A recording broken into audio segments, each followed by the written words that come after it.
Ya, assalamualaikum warahmatullahi wabarakatuh. Kembali lagi di Jalan Cup.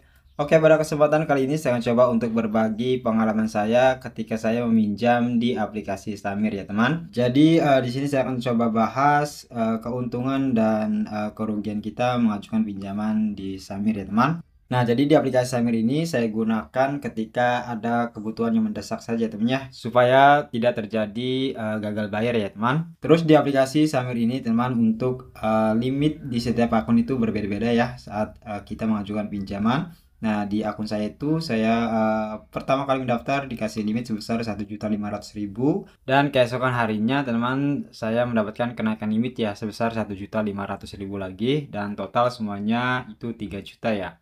Nah, terus untuk bunga dari pinjaman Samir ini cukup lumayan besar ya temennya. Nah, kemarin saya coba mencairkan limit pinjaman di Samir sebesar 200.000 teman.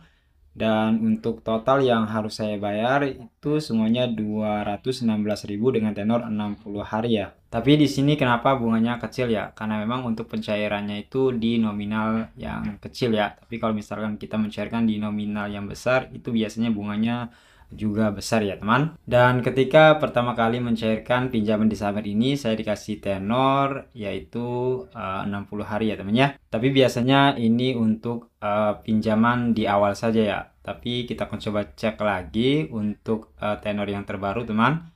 Nah, di sini saya coba klik di bagian ajukan sekarang. Nah, untuk tenornya itu diperpanjang ya.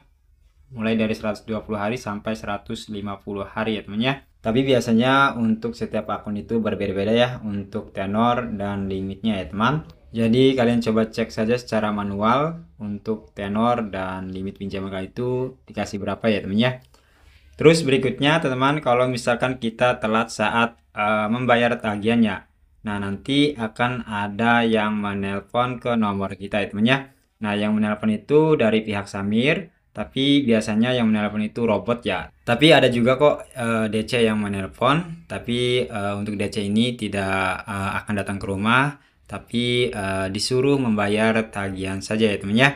Jadi usahakan kalau misalkan kalian itu meminjam di Samir atau di pinjol Samir, sebelum jatuh tempo kalian harus segera membayar tagihannya ya supaya tidak dihubungi oleh pihak dari pinjol Samirnya ya teman ya.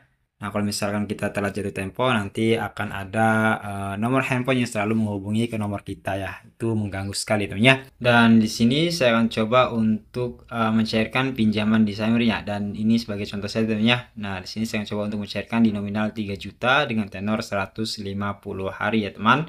Dan nanti uang yang diterima itu sebesar 2.667.000 ya. Nah, kita coba lihat secara detail saja ya teman. Nah, di sini untuk jumlah pokok pinjaman sebesar 3 juta rupiah dan biaya adminnya itu sebesar 300.000 ya teman.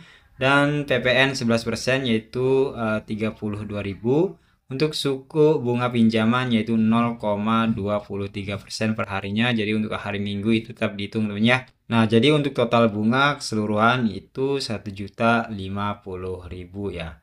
Dengan tenor 8 kali cicilan teman-teman ya. Jadi nanti yang harus kita bayar itu totalnya semua 4.050.000 ya. Tapi uang yang kita terima cuma 2.667.000 ya teman. Terus untuk pembayaran tagihan teman-teman di sini berbeda-beda ya untuk setiap bulannya. Untuk bulan pertama itu dikenakan 772.500, tapi untuk bulan yang kedua dan ketiga itu semakin lama semakin kecil ya untuk pembayarannya ya teman ya. Tapi untuk pencairan di pinjol Samir ini bisa dibilang cukup lumayan cepat ya teman ya.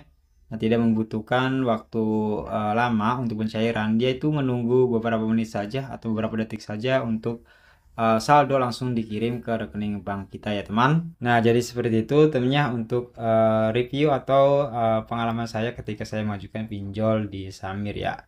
Nah, jadi semoga video ini bermanfaat. Saya akhiri, sampai jumpa lagi. Wassalamualaikum warahmatullahi wabarakatuh.